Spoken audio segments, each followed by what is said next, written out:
Morning, Paul. What are you getting and what are you giving up in this deal? We're giving up an elite shooter that I firmly believe is going to develop into a strong, very powerful power forward. And then we're going to get a power forward that I think is going to develop into an elite point producer. So different starting points, they'll both get to, in my mind, at the end of their career, the same place. They're both going to be big, powerful men that'll drive play and drive offense. We'll go next to Scott Billick. Go ahead, Scott. Hi, good morning, Paul. I guess, and I asked Kevin this as well. I'm just wondering, from your perspective and having coached Patrik now for, well, I guess 5 years or 4.5, 4 and a little bit, what is your take on, I suppose, what didn't work out for Patrik here? I'm not sure a whole lot. Like he came in and showed that he could score at an elite level and played with good players and did that. The opportunity going down the road going forward at the time, our driver, our number one center, and Patrik, the hockey that they played together last year, it wasn't a natural fit for them. That might be it when he looked at, where he would end up, who he would play with.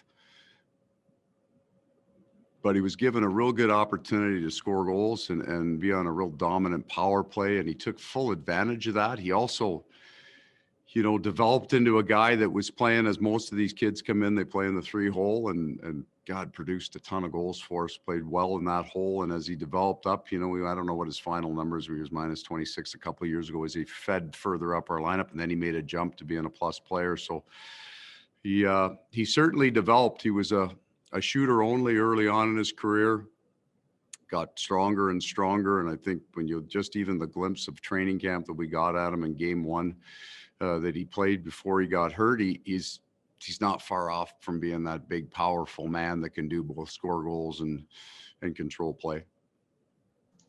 Go next to Ted Wyman from the Winnipeg Sun. Go ahead, Ted. Hey, Paul. Nick Ehlers was on here and he was very clearly very emotional. Blake seemed pretty emotional too. I imagine a lot of the team are. How do you sort of get them refocused here when you've got big games tonight and tomorrow? Well, it's always tough when you've got a guy leaving your room, trades on game days. I looked for signs of it, didn't see it in the, so this happened prior to the morning skate. So the morning skate happens. They were sharp. I think we'll be right tonight. I think our energy is going to be good. This is a big, it's a big name going out and a big name coming in. So there's an energy level just that comes with that. And I think you'll see it on the ice. And we'll go next to Mike McIntyre from the Winnipeg Free Press. Go ahead, Mike. Morning, Paul. I suppose this is in the category of really good problems to have, but what do you do in the short term once Pierre-Luc is through quarantine? What do you do with Paul Stastny? And Kevin mentioned potentially moving him to the wing. Is that something you've talked to him about? And how do you maybe see it all shaking out? Yeah, so that we'll before the final decision is made, when you've got a gap, you got to wait to see who's left playing. Injuries before I can tell you what the lineup's going to look like. That is an option, Paul, going to the wing. We have talked about it, but we had talked about it maybe briefly before. Whenever a player comes in, I kind of ask them those are standard intake questions, especially centermen. If you ever move to the wing, are you more comfortable on the left and the right? I very probably had that conversation, did have that conversation with him today. He's got a high comfort level with it, so that is an option for us. We'll go next to Paul Friesen from the Winnipeg Sun. Go ahead, Paul. Paul, when that high a draft pick as Patrik and that kind of talent wants out, it has to be seen as a failure on some level. How much of that do you accept? I would say all of it would be on me. I mean, that's the environment you're trying to create for each player, is for them to feel like they have the opportunity to be at their best. And that's the function of my job, whether you can get it to that. I mean, I think I would suggest to you that when Patrik came in and worked as hard as he did this year, we were kind of constantly trying to work on that, right? Trying to constantly get to the point that Patrik appreciated who he was playing with and the opportunity that he was given, and felt we had made great strides in that coming into this year. It's the head coach's responsibility. So I'll take all of that, but I'll make sure that I would take then the responsibility for some of these other young players who are developing incredibly well and having great success here. We'll go next to Sarah Orlesky from TSN. Go ahead, Sarah. Well, my understanding is that Patrik was here maybe when the trade went down in the building. Did you have the opportunity to speak to him at all since it's happened? Yeah, I did. Before we went on the ice, the trade was done. The trade call was made. So Patrik didn't, I mean, he was here until just recently. He spent quite a bit of time here and talked to everybody. So it was good. You want to make sure that you get a chance to say your goodbyes and to the well wishes. So we had a real good chat, and I enjoyed the opportunity for sure. Go next to Jeff Hamilton. Go ahead, Jeff. Hey, Paul, it wasn't exactly a quiet exit for Pierre-Luc Dubois from Columbus. And I'm curious, for an organization that prides itself on character, when you see a player who seemingly had some evidence that he gave up on his teammates, if you're wondering what exactly you're inheriting. Yeah, so I wouldn't attach myself to any of the words that you just said. But I don't know what went on there. I mean, I know you get the camera on him and you decide what you see. None of us were a part of what went on there. You have no idea what went on in the background. So I'd be careful with my character assassinations before I get to meet the man. He'll walk in here, he'll present himself. We'll accept him with open arms, as we always do with new players, and we'll judge him by how he becomes a Winnipeg Jet. We'll go next to Sean Reynolds from Sportsnet. Go ahead, Sean.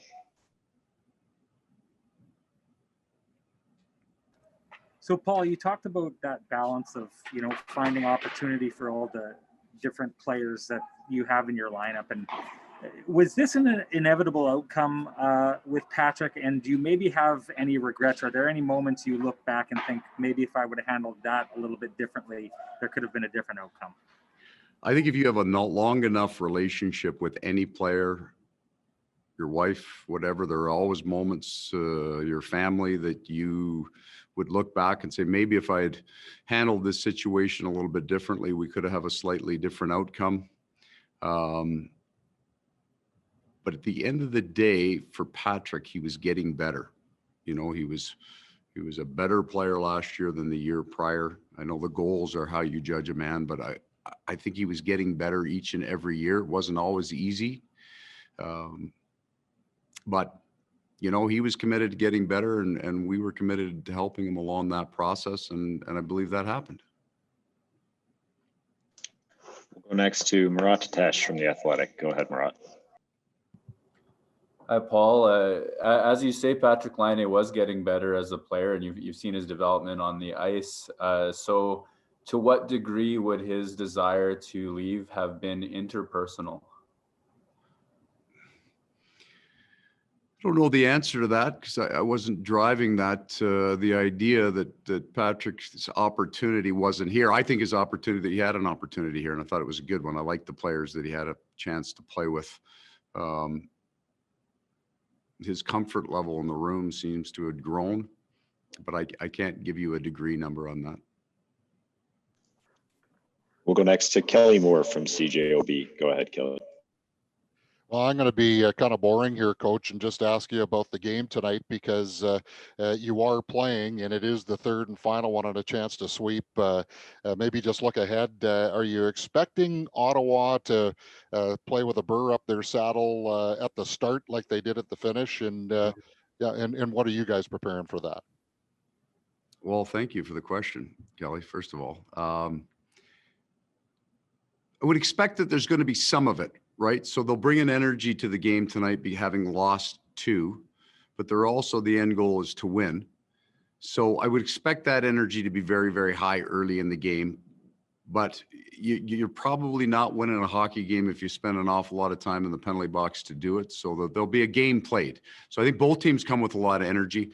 We liked our second game. They liked their first game. We're both going to try to, reestablish that style of play that we had. I do think it'll be physical. They got to, I don't know if they've got necessarily that much younger of a team than we will put on the ice here tonight, but they've got some young players that they're trying to mold and shape, and they want to have an anger to their game. When you lose 2 in a row like they have, you want to make sure that you're coming with the right intensity in the game. So our expectation, they will be at their best at the start of this game. We'll go next to Brian Munz from TSN 1290. Go ahead, Munzie. Paul, do you have a lasting impression or one that really stands out for Patrik? Like, would it be the 5-goal night? Would it be the trip to Finland? Would it be game 1 here, or something else that that pops to the top of your mind?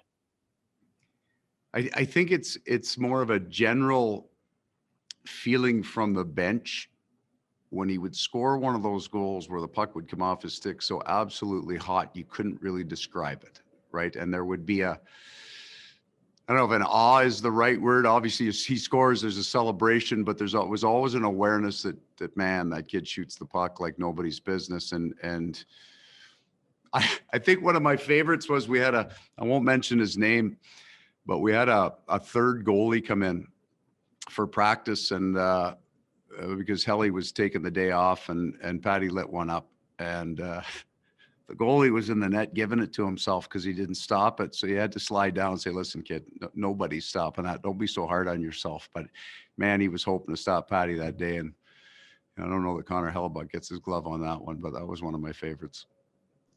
Go next to Jean-François Chaumont. Go ahead, Jean-François. Thank you, Gregor.